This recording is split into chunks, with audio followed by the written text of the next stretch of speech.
Hello friends, नमस्कार। आप सबका स्वागत है मेरे इस यूट्यूब चैनल MSGS ब्लॉग पर।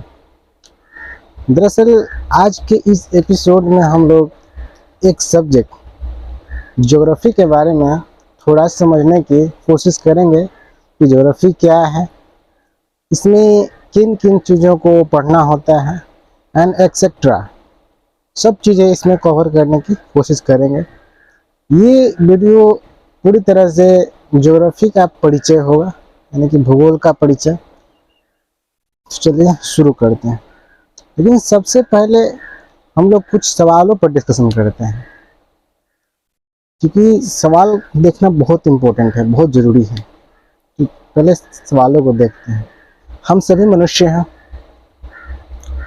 और हमारे साथ आए दिन कुछ न कुछ घटनाएं होती रहती हैं, जिसके बारे में हम लोग कभी उतना उस चीज़ पर ज़्यादा गौर नहीं किए कि ये क्यों होता है। जैसे कि दिन और रात का होना। दिन और रात दरअसल होता क्यों है, इसके पीछे का क्या रीज़न है कि दिन और रात होता है। और जब हम लोग दिन और रात की बात करते हैं तो सूरज बाबा को छोड़ नहीं सकते हैं, क्योंकि दिन और रात का सीधा संबंध सूरज बाबा से है। जब ये बढ़ जाते हैं, चमक जाते हैं तो दिन हो जाता है, छुप जाते हैं तो रात हो जाता है। दरअसल ये सूरज बाबा उगते और डूबते क्यों हैं, क्यों उगता है डूबता है, इसके पीछे का क्या रीजन हो सकता है। क्या सच में उगते हुए हैं या नहीं, और उगते हैं तो पूरब में ही क्यों उगते। और जब हम लोग सूरज की बात कर रहे हैं तो चांद को छोड़ नहीं सकते हैं, है ना। चांद के बारे में आप लोग एक चीज गौर शायद कभी किए होंगे कि पूर्णिमा के दिन जो होता है उस दिन चांद पूरी तरह से गोल नजर आता है, गोल एकदम बतासा की तरह वाइट आसमान में गोल नजर आता है। लेकिन पूर्णिमा के बाद जैसे जैसे दिन आगे बढ़ता है तो वो धीरे धीरे कटने लगता है, उसमें से धीरे धीरे कटते कटते कट जाता है।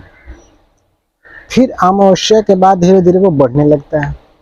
और इसी को हम लोग देहाती भाषा में हम लोग अंजोरिया और अंधरिया के नाम से जानते हैं। अंधरिया रात और अंजोरिया रात के नाम से जानते हैं। तो ये क्यों होता है, इसके पीछे क्या रीजन हो सकता है। और इसी में अगर आप चांद के बाद हम थोड़ा सा सितारों की बात कर रहे हैं कि आसमान में हीरे मोती की तरह चमकते, पॉइंट की तरह चमकते हुए सितारे नजर आते हैं। ये दरअसल ये हैं क्या। और इन सबसे बहुत इम्पोर्टेंट बात तो ये है कि ये चमकते क्यों हैं, ये हमें प्रकाश क्यों देते हैं। सबसे इम्पोर्टेंट बात तो ये है कि ये हमें लाइट क्यों देते हैं। और अगर हम इसमें बात करें तो हम बारिश देखते हैं, बारिश होता है। बारिश होता है तो बारिश क्यों होता है, बादल क्यों बनते हैं, बादल क्यों गरजते हैं, है ना। हम लोग आप सब एक बात सुने होंगे कि अंतरिक्ष यात्रियों को आकाश काला नजर आता है, लेकिन वही अंतरिक्ष को अगर हम लोग पृथ्वी पर से देखते हैं तो हमें नीला नजर आता है। इसके पीछे भी तो कुछ कारण होगा, है ना। अब थोड़ा सा हम लोग पृथ्वी पर आते हैं। पृथ्वी पर आते हैं तो हम लोग सबसे पहले हम इस चीज को देखते हैं कि पृथ्वी पर अनेकों प्रकार की भू आकृतियां हैं। जैसे अगर हम बात करें तो कहीं पर देखते हैं तो पर्वत हैं, ऊंचे ऊंचे पर्वत हैं, तो कहीं उससे कम हाइट का पहाड़ है, तो कहीं हाइट पर एक पठार नजर आता है हमें, कहीं एकदम स्प्लिट मैदान नजर आता है, तो कहीं खाई नजर आता है, कहीं पानी ही पानी नजर आता है। दरअसल इन सब चीजों का निर्माण कैसे हुआ है, कुछ न कुछ तो हुआ होगा, तब तो इस सब चीज का निर्माण हुआ है। और अगर हम पृथ्वी पर बात करें तो अलग अलग प्रकार की मिट्टियां पाई जाती हैं, और उन मिट्टियों में अलग अलग प्रकार के अनेकों प्रकार के पेड़ पौधे होते हैं, फल फूल होते हैं, साग सब्जी उसमें बोया जाता है, जिसको हम लोग आए दिन अपने भोजन के रूप में इस्तेमाल करते हैं, है ना। अनेक प्रकार के फल उगाए जाते हैं। और सबसे इम्पोर्टेंट चीज़ तो ये है कि पृथ्वी पर इतना ज़्यादा जैव विविधताएँ क्यों हैं, अलग अलग प्रकार के पेड़ पौधे क्यों हैं, है ना। तो ये कोई समझना बात बहुत थोड़ा सोचने वाली है, समझने वाली है। और पृथ्वी की अगर हम बात करें तो कहीं पर हम देख रहे हैं कि बालू ही बालू है, यानी कि मरुस्थल, लेकिन कहीं पर देख रहे हैं तो सिर्फ बर्फ के चट्टान यानी कि शीत मरुस्थल है। ऐसे क्यों है? और अगर हम थोड़ा इसमें बात करें तो मौसम का बदलना, दरअसल मौसम बदलता क्यों है? हम लोग नवंबर से जनवरी तक लगभग गर्म कपड़ों में रहना पसंद करते हैं। गर्म कपड़े यानी कि जैकेट स्वेटर वगैरह। क्यों क्यों हम लोग गर्म कपड़ों में रहना पसंद करते हैं? क्योंकि ठंडी है, ठंडी लगती है। ठंडी क्यों लगती है उस 3 महीने में, उस 3 मंथ में हमें ठंडी क्यों लगती है? मई जून का महीना हमको कड़कड़ाहट के धूप पड़ता है। क्यों धूप पड़ता है? हम लोग इस गर्मी के दिनों में स्वेटर क्यों नहीं पहनते हैं, है ना। तो इस सब अनेकों प्रकार के सवाल जवाब हैं। और अगर बात करें थोड़ा सा इसमें तो हवाओं का चलना, कि हवाएं क्यों चलती हैं, हमें तो नज़र नहीं आती हैं, लेकिन जब पेड़ पौधे हिलते हैं तो हमें पता चलता है कि हवाएं चल रही हैं। हवाओं का चलना, हवाएं क्यों चलती हैं? फिर और अगर इसमें बात करें तो थोड़ा सा एक्स्ट्रा, ज्वालामुखी का फटना। ज्वालामुखी फटना यानी कि ज्वालामुखी कहने का मतलब कि पृथ्वी के अंदर से लावा निकलता है ना। पृथ्वी के अंदर से आग के लावा निकलता है, उसी को ज्वालामुखी बोलते हैं। ज्वालामुखी फटता है तो चारों तरफ फैल जाता है और उससे काली मिट्टी का निर्माण होता है। आप लोग सुने होंगे काली मिट्टी में कपास की खेती की जाती है, क्योंकि कपास की खेती के लिए काली मिट्टी बहुत उपयोगी होता है ना। ज्वार भट्टा का आना, समुद्र में लहरों का चलना, शीतलहरें बहना, जलवायु बहना, समझ रहे ना, अनेकों प्रकार की घटनाएं हैं। तो इन सभी घटनाओं का जवाब हमें ज्योग्राफी से ही मिलता है, जिसको हम लोग आगे अभी जैसे जैसे इस एपिसोड को आगे बढ़ाएंगे तो हम लोग इन सब चीज़ों को देखेंगे, समझेंगे कि दरअसल ये है क्या। अगर हम इसमें आगे की बात करें तो उसी को ज्वालामुखी बोलते हैं। ज्वालामुखी फटता है तो चारों तरफ फैल जाता है और उससे काली मिट्टी का निर्माण होता है। आप लोग सुने होंगे काली मिट्टी में कपास की खेती की जाती है, क्योंकि कपास की खेती के लिए काली मिट्टी बहुत उपयोगी होता है ना। ज्वार भट्टा का आना, समुद्र में लहरों का चलना, शीतलहरें बहना, जलवायु बहना, समझ रहे ना, अनेकों प्रकार की घटनाएं हैं।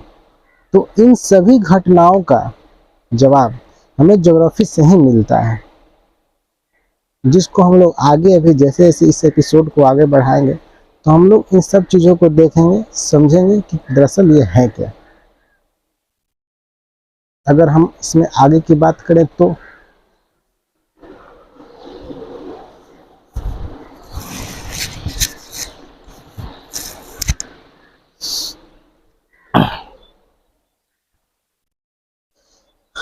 अगर हम इसमें थोड़ा आगे की बात करें तो आप लोग थोड़ा 2 मिनट गौर से सोच कर देखिए कि एक इंसान को इस पृथ्वी पर, या फिर पृथ्वी छोड़ दीजिए, जीने के लिए कौन कौन ऐसे चीज़ हैं जिसके बगैर वो इंसान जीवित रह ही नहीं सकता है। 2 मिनट वीडियोस को रोक दीजिए और सोच कर देखिए। आप लोगों के नज़र में 3 से 4 चीज़ें आएंगे ही आएंगे, एकदम तय है। जिसमें एक होगा वाटर, एक होगा हवा, एयर, और तीसरा होगा भूमि, लैंड, है ना, यानी अर्थ। ये 3 चीज़ें हैं, एकदम कंपलसरी है, चाहिए ही चाहिए। क्योंकि देखिए भूमि रहेगा जिस पर अभी पृथ्वी है हमारे पास, पृथ्वी पर हम लोग रहते हैं और पृथ्वी पर खाने के लिए हम अपना भोजन का निर्माण करते हैं, है ना, कृषि करते हैं तो पेट का काम चल जाता है। हवा की अगर बात करें तो हवा ऑक्सीजन हमें देता है, तो हवा की महत्व को हम कभी भूल नहीं सकते। वाटर की बात करें तो जल ही जीवन है, आप सबको पता ही है। जल के बगैर तो फिर हम लोगों का कोई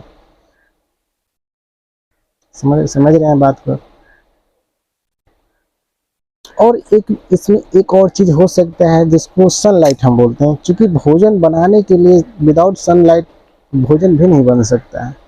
क्योंकि पौधे हमें भोजन देते हैं लेकिन वो खुद भी तो भोजन लेते हैं, तो विदाउट सनलाइट नहीं वो लोग अपना भोजन बना सकते, इसलिए वो भी जरूरी है, उनको भी भोजन बनाना अपना जरूरी है।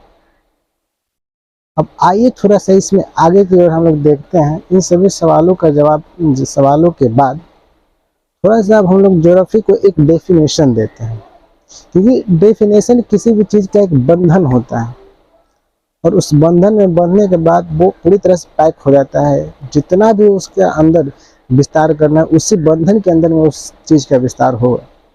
डेफिनेशन का मतलब यही होता है। तो आइए थोड़ा सा हम लोग एक सिंपल डेफिनेशन ज्योग्राफी का देते हैं। चलिए हम लोग अब भूगोल का डेफिनेशन पर बात करते हैं।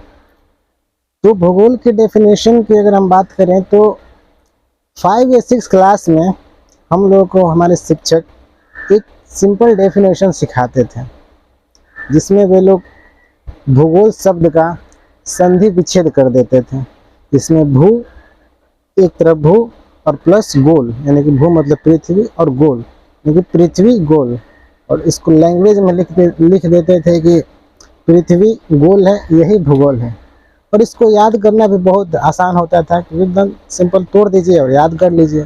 लेकिन अब जिस क्लास में हम लोग आ चुके हैं या फिर जिस एज में अभी हैं हम लोग, उस डेफिनेशन से काम नहीं चलने वाला है, क्योंकि वो डेफिनेशन उस समय के हिसाब से सही था, लेकिन अब डेफिनेशन बदलना पड़ेगा। तो अब के डेफिनेशन में हम लोग अगर देखें तो देखिए यहाँ पर लिखा गया है कि भूगोल की आंतरिक, बाह्य एवं भूपर पट्टी की स्वरूप का अध्ययन भूगोल कहलाता है। इसमें 3 पॉइंट समझने वाले हैं। एक आंतरिक, बाह्य और भूपर पट्टी।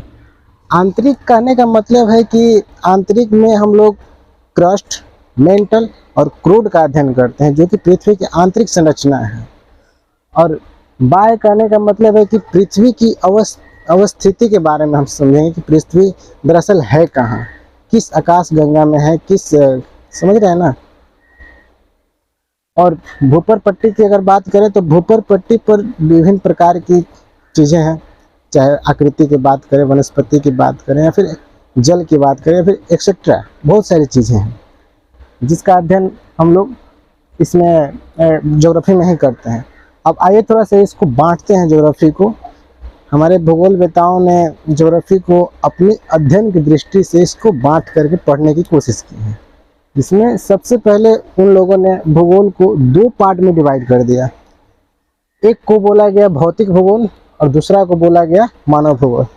भौतिक भूगोल को हिंदी में, इंग्लिश में हम लोग फिजिकल ज्योग्राफी बोलते हैं, और मानव भूगोल को ह्यूमन ज्योग्राफी बोलते हैं।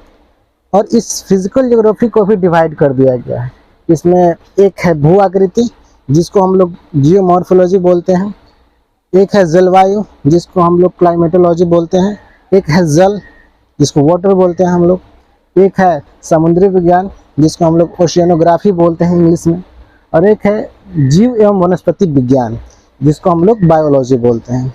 बायोलॉजी को 2 पार्ट्स में हम लोग बांट कर पढ़ते हैं, एक जियोलॉजी और एक बोटनी। जब आप लोग बायोलॉजी पढ़ रहे होंगे तो आपको बताया गया होगा।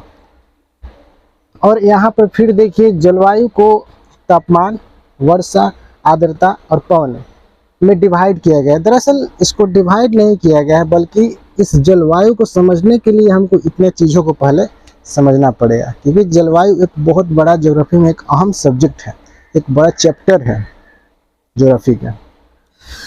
अब इसमें हम लोग अगर भौतिक भूगोल के डेफिनेशन की बात करें तो भौतिक भूगोल में हम लोग 2 चीज़ों के बारे में अध्ययन करते हैं, एक भौतिक और एक प्राकृतिक, यानी कि भौतिक एवं प्राकृतिक तत्वों का अध्ययन करते हैं। क्योंकि भौतिक भूगोल एक भूगोल का एक शाखा है और इसमें हम लोग 2 चीज़ों का अध्ययन करते हैं, एक भौतिक एवं प्राकृतिक तत्वों का। अब भौतिक एवं प्राकृतिक तत्व होते क्या हैं? तो भौतिक एवं प्राकृतिक तत्व वैसे तत्व होते हैं जिनका निर्माण प्रकृति द्वारा किया गया है, मानव का उसमें कोई हस्तक्षेप नहीं होता है, उसका पूर्ण निर्माण प्रकृति अपने खुद से करती है। ठीक, अब आइए थोड़ा सा नीचे चलते हैं। अब भू आकृति विज्ञान में हम लोग को क्या पढ़ना होगा? तो अगर भू आकृति विज्ञान में हम लोग देखें तो आपसे हम पहले भी चर्चा कर चुके हैं कि इसमें भू आकृति यानी कि नाम से स्पष्ट है कि भू मतलब भूमि और आकृति यानी कि भूमि की आकृति, यानी कि पृथ्वी पर जो डिफरेंट टाइप्स की आकृतियां हैं, जैसे कहने का मतलब है कि पर्वत है, पहाड़ है, पठार है, मैदान है ना, खाई है, भ्रंश है और नदी घाटियां हैं, तो इन सभी चीज़ों का अध्ययन भू आकृति विज्ञान इसमें किया जाता है। प्लस में और इसमें भूगर्भिक इतिहास के बारे में अध्ययन किया जाता है। भूगर्भिक इतिहास कहने का मतलब है कि क्रस्ट, मेंटल एंड क्रोड तीनों के बारे में डिटेल अध्ययन किया जाता है। इसी में सिर्फ भू आकृति विज्ञान में ही अध्ययन किया जाता है। अब जलवायु की हम लोग बात करते हैं, तो जलवायु विज्ञान में हम लोग वायुमंडल के बारे में पढ़ते हैं, पूरी तरह से वायुमंडल के बारे में पढ़ेंगे। उसके बाद इसमें हम टेम्परेचर के बारे में पढ़ेंगे, प्रेशर के बारे में पढ़ेंगे, एटमॉस्फेरिक प्रेशर के बारे में पढ़ेंगे, आर्द्रता के बारे में पढ़ेंगे, वर्षा के बारे में पढ़ेंगे, कोहरा के बारे में पढ़ेंगे, वायु राशियों के बारे में पढ़ेंगे एंड एक्सेट्रा, बहुत सारी चीज़ों के बारे में इसमें हम लोग पढ़ते हैं। जल की बात करें तो जल में आप सबको पता है सिंपल नदियों के बारे में हमको पढ़ना है और कुछ इसमें ज़्यादा नदियाँ हैं, सागर समंदर हैं, जलीय चक्र हैं आदि, इन सभी चीज़ों के बारे में पढ़ना होता है। अब समुद्री विज्ञान में हमको क्या पढ़ना है? तो समुद्री विज्ञान में इसको इंग्लिश में हम लोग ओशियनोग्राफी बोलते हैं। इसमें हम लोगों को समुद्र की गहराइयों के बारे में पढ़ना है, समुद्र की पानी जो कि कुछ समुद्र के पानी खारापन होता है तो उसके बारे में पढ़ना है, पानी का मीठा पानी भी होता है उसके बारे में पढ़ना है, और हम लोग को ज्वार भाटा के बारे में पढ़ना है, समुद्री लहरें के बारे में पढ़ना है, सुनामियों के बारे में पढ़ना है। ये सब समुद्री विज्ञान का सब्जेक्ट है। जीव विज्ञान में हमको क्या पढ़ना है? तो जीव विज्ञान में आप सबको जीव एवं वनस्पति विज्ञान यानी कि वही बात बायोलॉजी की ही बात किया जा रहा है। तो पृथ्वी पर उपस्थित जीव एवं वनस्पतियों का अध्ययन यानी कि पेड़ पौधे और जीवों का अध्ययन इस जीव एवं वनस्पति विज्ञान के सेक्शन में हम लोग करते हैं। आइए थोड़ा सा हम लोग मानव भूगोल यानी कि ह्यूमन ज्योग्राफी के बारे में थोड़ा सा समझते हैं। तो ह्यूमन ज्योग्राफी दरअसल है क्या? तो ह्यूमन ज्योग्राफी दरअसल पृथ्वी पर मानवीय लक्षणों का अध्ययन है और कुछ नहीं। ह्यूमन ज्योग्राफी में हम पृथ्वी पर मानवीय लक्षणों का अध्ययन करते हैं और इस ह्यूमन ज्योग्राफी को भी 3-4 पार्ट्स में अपनी अध्ययन की सुविधा से डिवाइड कर दिया गया है, यानी कि बांट दिया गया है। जिसमें पहला है, देखिए यहाँ पे आर्थिक यानी कि आर्थिक क्रियाएं। तो आर्थिक मतलब क्या? आर्थिक नाम लेते हैं, सबके दिमाग में सभी क्या आता है? पैसा। तो मनुष्य पैसा कैसे कमाता है, कैसे कमा सकता है? एक, कृषि करके, है ना, अपने फसलों को बेच करके और वहाँ से कुछ इनकम कर सकता है। दूसरा, उद्योग लगा करके, है ना, कोई अच्छे प्रोडक्ट्स बना करके पैसे कमा सकते हैं। और एक है परिवहन, है ना, परिवहन से भी अच्छा खासा इनकम होता है। जो लोग इस क्षेत्र में हैं उनको बखूबी पता होगा कि इससे कितना इनकम है, कितना इनकम नहीं है। और थोड़ा हम व्यापार की बात करें तो व्यापार तो है ही इनकम का एक बहुत अच्छा खासा स्रोत है। जब आप लोग बड़े बड़े एग्जाम्स की प्रिपरेशन कीजिएगा ना, तो ये एक बहुत बड़ा चैप्टर है अपने आप में ज्योग्राफी में। कृषि, चाहे उद्योग की बात कीजिए, चाहे परिवहन या फिर व्यापार, इन चारों की बात कीजिए, सब अपने आप में एक बड़े चैप्टर है और चैप्टर नहीं बल्कि इम्पोर्टेंट भी हैं। आगे की थोड़ा हम लोग बात करते हैं तो सांस्कृतिक ज्योग्राफी की अगर हम लोग बात करें तो सांस्कृतिक ज्योग्राफी में हम लोग कुछ नहीं पढ़ते हैं, बस मानवीय गतिविधियों का अध्ययन करते हैं। गतिविधियों तो नहीं कह सकते लेकिन मानवीय व्यवहार कह सकते हैं, जिससे कि उनका भोजन, आवास, रहन सहन, रीति रिवाज, जाति, धर्म, है ना, इन सभी चीज़ों का अध्ययन किया जाता है। और अगर हम लोग बात करें ऐतिहासिक में तो दरअसल ये एक किसी खास क्षेत्र में एक समय से दूसरे समय तक होने वाले भौगोलिक परिवर्तनों का अध्ययन करता है ना। ये एक ऐतिहासिक ज्योग्राफी कहलाता है। ये थोड़ा पास्ट का अध्ययन करता है ना, इतिहास का अध्ययन करता है। अब राजनीति की बात करें तो दरअसल राजनीतिक भूगोल, राजनीति इसमें पॉलिटी का थोड़ा क्या पूरा पॉलिटी का ही पार्ट है, जिसको आईआर हम लोग बोलते हैं, इंटरनेशनल रिलेशन। लेकिन थोड़ा सा राजनीतिक भूगोल हम लोग को पढ़ना होता है कि किसी भी चीज़ का, अगर मान लीजिए दो देशों के बीच में या फिर दो राज्यों के बीच में हम लोग को बॉर्डर बनाना हो, या फिर उसकी कुछ समस्याएं हों, या फिर कुछ और दो राज्यों के बीच विवाद हो, तो इन सब में भी थोड़ा सा इस राजनीतिक भूगोल की अहम भूमिका होती है।